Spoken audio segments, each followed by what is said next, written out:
I'm Madison Hatter, and this is Lindsay Klein's Homegrown Spotlight.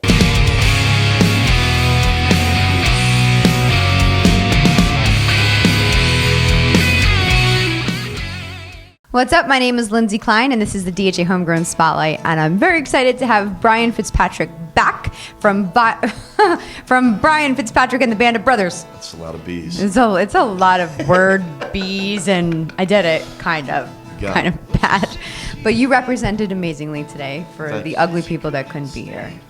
But they're pretty musicians. I'm just kidding. Good start. So Brian was in the blog. We just realized 4 years ago. That means we've been doing this for a while.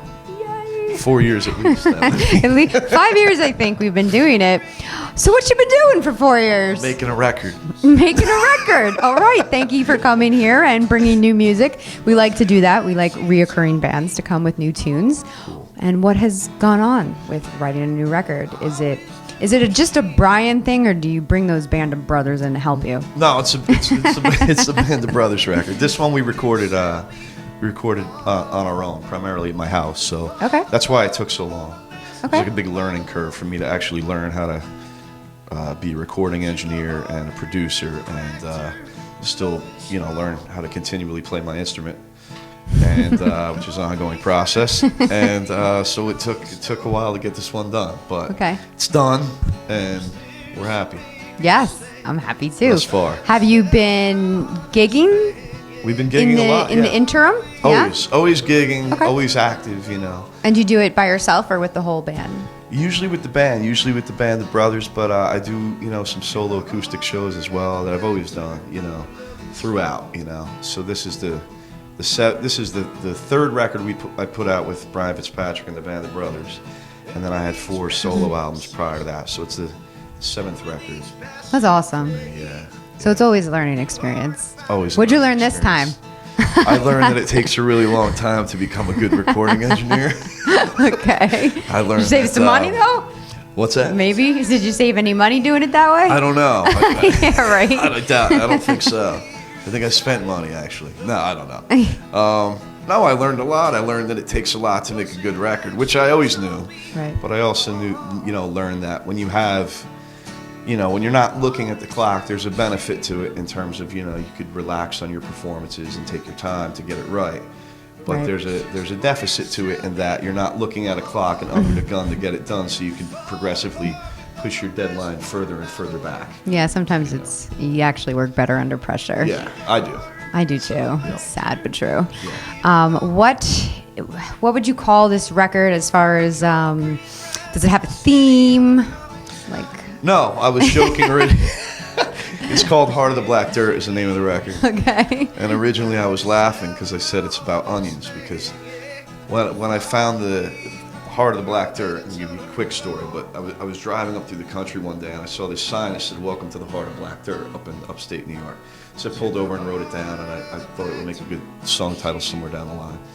So I wrote this song called Heart of the Black Dirt, having no idea what's growing in the black dirt. Okay. Until I was at a gig, and I announced the song, and someone started yelling onions at me, because apparently they grow onions in the black dirt. So named the album that, and said it's a record about onions, but truthfully there's no theme. It's going to make you cry. It's going to make your eyes tear up when you open it up. That might happen. I was talking in a good way. Yeah. But so no, there is no theme to it. It's just just doing what we do, which is, acoustic guitar, fiddle, accordion. Yeah. Everyone's calling it Americana these days, but we were kind of doing it long before. You definitely have your phase, thing. So. Yeah. Your original shtick. Yeah. So if you like our shtick, then you'll like our Are you going to record. make any music videos? We are actually. You have? I've seen some, yeah. all of you guys at the table. I got stuff still here. See? You're a fan. We shot a video for a song called Jenny Lynn that was released as a single a year ago, because at the time we thought that the record was forthcoming, but things occur. So that video is already available, but we'll be shooting another video for a song called Coda off the new record, and I have no idea when that's going to be available or be out, but it'll be at some point. At some point, it'll be available. So what would be like a goal for you, or a couple? So with this album, would you like to tour on the East Coast or tour at all around the country, out of the country? Any goals like that? Yeah, I don't know if touring is really the goal. Like I did a lot of touring when I was younger, and I mean, we'll still go out and play shows and stuff. You know, I'm going out to Chicago to play a date with a buddy of mine out there, Michael McDermott. And but I don't think touring's really the goal. I think the goal is just, you know, to continue doing what we've been doing, which is just, you know, putting out music that we deem is of good quality, and just keep putting records out and keep telling our story. You know, that's kind of always the ideal. I think it should be as a musician. I think if your goals are any different than that, I don't know. I mean, to each his own, but yes, exactly. Not for me. Well, good. I like to hear that.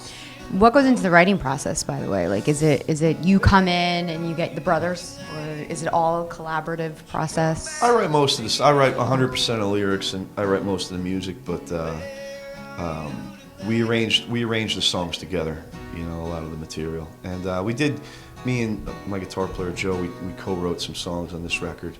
But the process is always the same, you know, it's sitting down with an acoustic guitar and writing a song, and hopefully if it sounds good that way, then, you know, it'll sound good with the band, you know. The truth is, if a song doesn't sound good on its own with an acoustic guitar, then it's probably not really exactly. a good song. That's why we strip you guys here, because you'd be surprised how many people don't do it that way. And then they have to figure out how to make it acoustic here. I'm like, well, then you can find out if it's a good song. Yeah. I like that you strip us here. Yeah, you know. Right. Search them before they come in, too.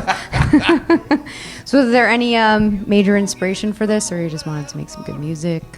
No, I wish I had something new to tell you. That's fine. It's totally cool. It's horrible. You like making music. That's a good, you know. There was no inspiration. You wanted to put your underwear on backwards. Right. Or not at all. There was no, you know, special inspiration for it. I mean, the songs speak for themselves, but I mean, it's the same thing. You know, I don't really believe in inspiration. I believe in perspiration, which is to say that, you know, you need to work hard, and if you sit around waiting for some divine inspiration to hit you to write a song, you're going to be waiting around a really long time. I think it's about getting in and just keep on doing what you keep playing, and, you know, working on riffs and working on lyrics and working on songs, and that's pretty much how you make records, for me anyway, you know. Yeah, awesome. Business as usual, really. Tell our listeners where they can find your band on all the social trees, webs, we're on outlets. We have a website, Brian Fitzpatrick, and thebandofbrothers.com, and then I'm making sure I got all these right. There's a few of them. And then there's Brian-Fitzpatrick.com as well, and Facebook, and what else? Twitter, Instagram. No, we don't have Instagram, I don't think. But, you know, we're on all the social media where they can find you when you're playing and your music.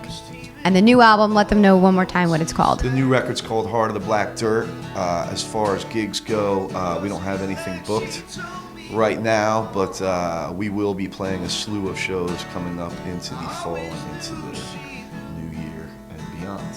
Okay. Well, thank you so much for bringing your new tunes.